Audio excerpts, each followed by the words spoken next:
se falava? Como O profeta nada mais é, o Navi, ele, que hoje não existe mais a nevoar, mas naquela época, naquela geração, nem todos os Neviim entraram. Nem todos os profetas entraram para o Tanar. Que é? Que é as escrituras sagradas. Tá. Tem alguns só que foi não são citados.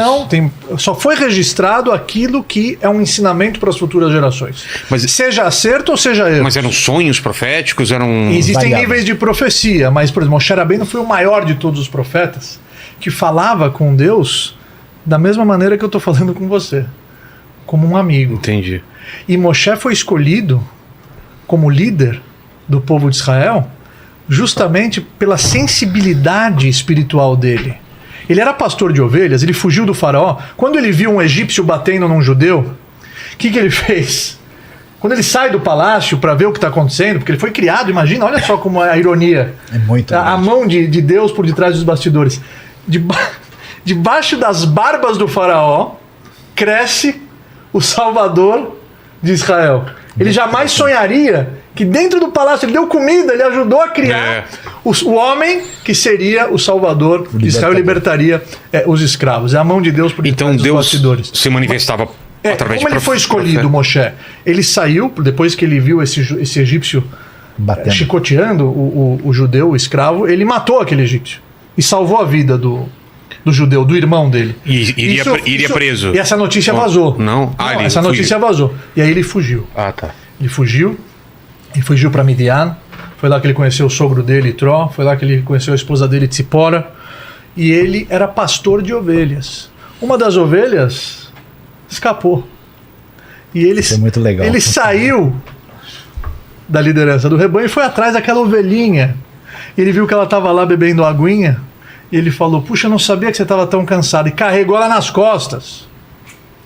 E aí Hashem se manifesta. Deus. Se ele é um bom pastor, Hashem é Deus, o Criador. O nome que a gente não pode falar em vão. Ele é um bom pastor para as ovelhas, vai ser um bom pastor para as minhas ovelhas, para o meu povo. E ele se manifesta e se revela numa sarça ardente que o fogo era presente, mas não consumia. Tipo de um arbusto? A sarça, exato. Um arbusto que pega fogo. E o fogo não consumia imagem disso. a árvore. A sarça, ela não era consumida. Moshe, em vez de passar reto, ignorar um fenômeno que quebrou as regras da natureza, mais uma vez ele nos ensina o que é ser um líder. O líder é um observador. Interessantíssimo isso. O líder é um homem que ele se atenta aos detalhes. O líder é um homem que, se acontece algo que foge do padrão, que quebrou uma tendência, aquilo exige a minha atenção. E ele se aproxima daquela sarça e aí sim é o primeiro contato. Aí o Eterno se revela para ele e nomeia ele líder para libertar o povo de Israel da escravidão do Egito. Ele aceita ou não aceita, você acha? Doía para ele a escravidão, não?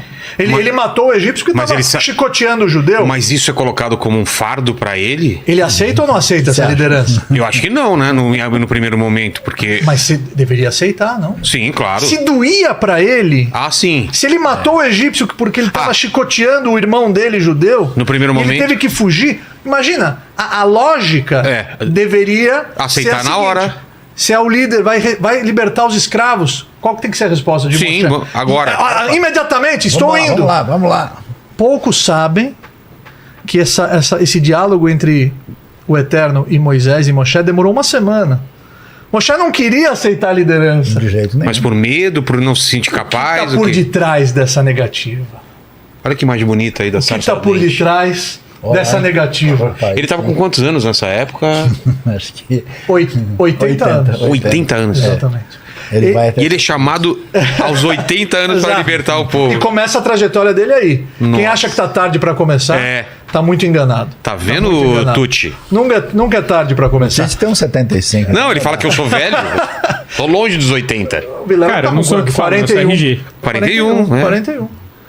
Não é isso? Não. Mas tá bem aparentado. Tá bem aparentado. Ele tá pintando Grecin 2000. Grecin 2000 Plus.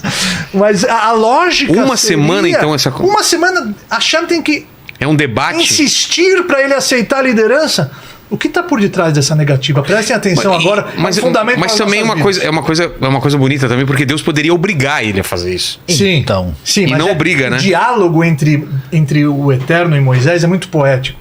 E é repleto de romance e de ensinamentos para nós. Por isso que foi registrado para as futuras gerações. Mas, Vilela, o senhor sabe, uma semana. O que está por detrás dessa negativa, na minha opinião, uma das maiores... um dos maiores ensinamentos de um líder se encontra na negativa de Moisés.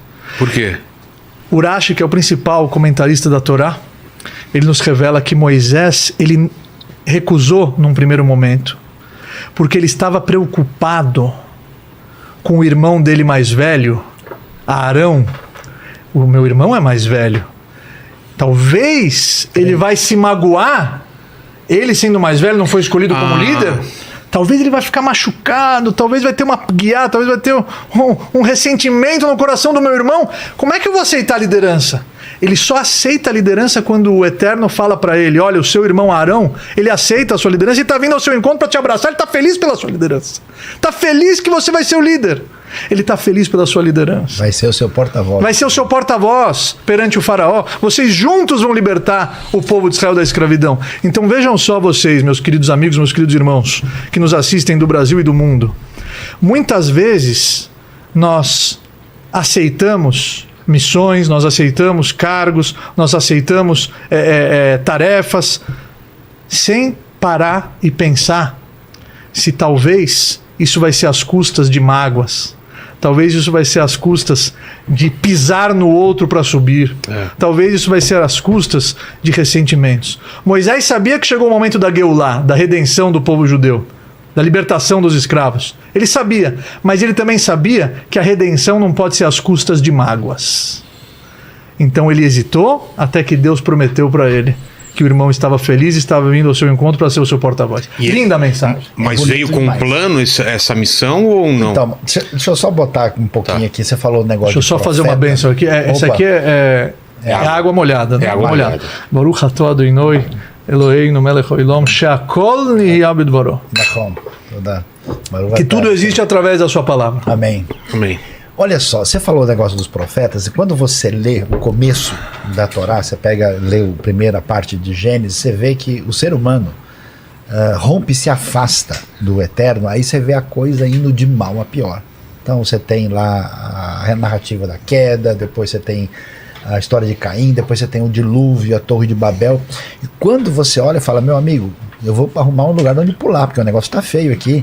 Aí surge a frase, né? E disse então o Senhor Deus a Abraão. Então você vê algo que até é muito enfatizado pelo Jonathan Sacks e por estudiosos da Bíblia, tanto cristãos como judeus. Deus vem em busca. E aí nesse momento, em Gênesis capítulo 20, pela primeira vez é usada a palavra profeta, Davi, e se usa com referência a Abraão, mas mais no sentido dele interceder por outros, né? Porque ele haveria de ser bênção não só para os seus descendentes, mas para todas as nações também. E aí você vai ter um histórico de profetas, e o lance que é interessante, que alguns desses profetas são pessoas que têm, vamos dizer, manifestações fortes nesse encontro com Deus, ouvem a voz de Deus, alguns vão sonhar. O que é importante fica registrado. Agora, a coisa interessante é que os profetas que são marcados na Bíblia, chamados livros principais, desde Neviim. Isaías, Neviim até Malaquias, esses profetas, o fundamento deles está na justiça revelada na própria lei. Então, olha que coisa interessante. Quando a Bíblia diz que só Deus é Senhor, quer dizer que ninguém mais é. Então a mensagem bíblica é uma mensagem, por definição, anti-tirania. Olha que coisa maluca. O livro de Deuteronômio, capítulo 17, tem lei para o rei. O rei, Sim. ele não pode multiplicar tantos cavalos como ele quiser, ele não deve multiplicar mulheres. Quer dizer, no mundo antigo, o rei é a lei. Então as pessoas, ninguém tem coragem de questionar. Eu estive em Jerusalém, Sim. no museu, Sim. chamado Museu do Primeiro Templo, mais antigo, tem uma cena muito interessante que eles mostram lá, que chega um cara da Babilônia na época de Jeremias. E aí ele fala, quem é esse cara que está gritando no meio da rua? Esse é Jeremias, o profeta. Mas como assim? Ele está descendo a boca no rei, como é que ele faz um negócio desse? Aí o cara, ele fala assim, se fosse na Babilônia, esse cara já estava morto. O profeta se encontrava com o rei para diverti-lo. Então, fazem isso, Natan faz isso com Davi. Então quer dizer, Sim. eu vou dizer uma coisa controvertida agora. O Vilela vai ficar nervoso. Irmial fez com Risquial. Mas o Rabino talvez vai ficar bravo, Tá. não sei. O pessoal diz que a democracia é uma invenção grega. Será?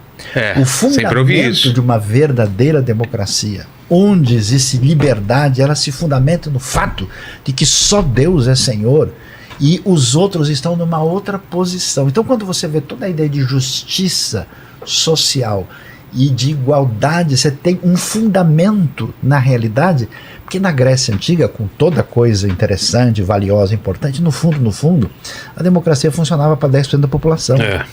Existia o cidadão, mas ele não atingia todo mundo. Então tem até um livro interessante do Yoram Hazony, que fala, né, a respeito do que é chamado de política no contexto hebraico, para ver que o fundamento dessa realidade vem exatamente desse caminho diferenciado que nós temos. Agora, um outro detalhe que eu queria ressaltar é o seguinte: o que eu acho fascinante, para mim, assim, eu estou agora pensando como estudioso, não como uma pessoa crente. O que eu acho legal quando você lê a Bíblia é muito diferente. Diferente por quê? Todo livro enfeita o pavão. Como assim? Todo livro vende o seu protagonista. Ah, sim. A Bíblia é diferente. Ela fala dos Ela mostra as defeitos. fraquezas. Ela mostra a fraqueza. Então, por exemplo, você nunca imagina que um grande libertador, quando o bicho pega, vai fugir. Então, Moisés, ele tem aquele desejo, aquele sonho, vontade de libertar. Quando acontece aquele incidente que morre o egípcio, ele vai embora.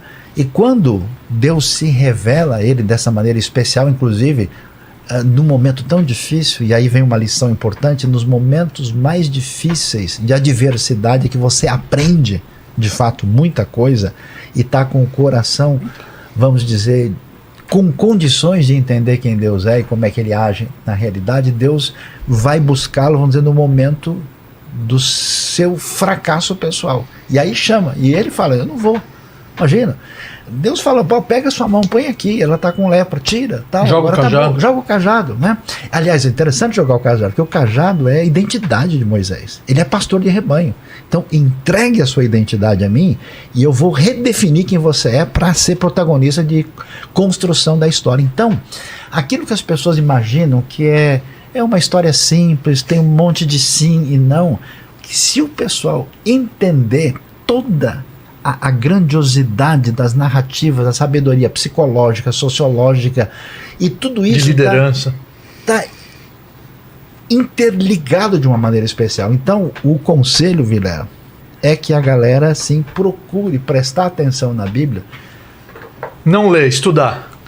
Com um espírito mais sem preconceito. Que tem muita gente hoje que é porque nós estamos no século da razão, que a galera acha que fez muita coisa, o sujeito, ele acha que o iPhone dele é o máximo que a civilização pode alcançar, né? E aí ele não consegue entender a profundidade e a conexão que essas coisas têm com uma lição de vida extraordinária. E essa é a razão porque essa tradição não morreu, poderosamente preservou, né? Por que o povo judeu ficou preservado até hoje? Porque eles têm o livro. E esse livro serviu de bênção através daquilo que aconteceu no contexto cristão para toda a humanidade, e as coisas mais valiosas, porque tem coisa no mundo que tem preço e tem coisa que é valor, e valor não tem preço. Exato. E essas coisas fundamentais vêm daí, e o começo tudo é exatamente os livros de Moisés. Então, Rabino, não tem para ninguém. Não tem. Interessante o que ele falou, Vilela, que a Torá é o documento máximo do povo de Israel. Torá são 5 livros. 5 livros. Mas também e o Tanar é o conjunto da Torá, dos Nevim, das profecias, dos Ketuvim, das escrituras sagradas. O Talmud e toda a Torá oral explica os textos